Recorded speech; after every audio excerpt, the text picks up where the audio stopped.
Hello, I'm Leah Bayles on the 5-Minute Bark podcast. Entrepreneurs, creatives, and change makers hire me to help them create the lives and the impact they dream of without wearing themselves out in the process, so they can bring their unique and wondrous gifts to the world with vitality, ease, and joy. One of the biggest things I like to work on people with is becoming more kind with themselves. And, I was something I really struggled with myself. One of the things I realized was that there was always this constant critical voice inside, and nothing was ever good enough. And, we kind of talked about that a little bit with, like, if you're pushing from that place, nothing's really going to feel very satisfying. And so most of the people that I work with are amazingly, they're beautiful and they're accomplished and they're successful, and they're really, really harsh with themselves. It's like nothing is ever enough.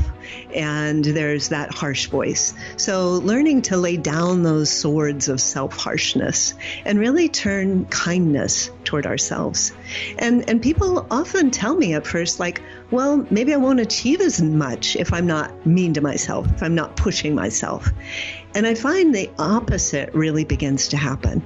And it's kind of like if we're working with a teacher, we probably always had really very, very harsh, cruel teachers. Most of us have had one or two of those, or parental figures in our lives, And do they really bring out the best in us? To me, they don't. The ones who have brought the best out of me are firm and they're unyielding in certain ways, but they really believe in me and they see the best in me and they bring that out. And that's the teacher and the ally we want to be with ourselves.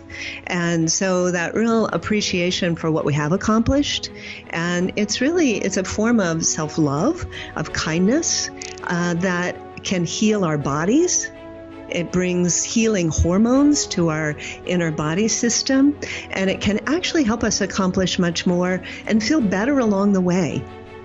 I've actually worked with myself and with some of my clients who've had physical problems where we actually activate that power of love. And like one who had an ovarian cyst, and the doctors thought they would need to do surgery, but they gave her a month. And we just worked on a healing meditation with sending love to it. And so in that way, love becomes a tangible force that she could activate through the power of her imagination to send to that part of her body, and the cyst dissolved.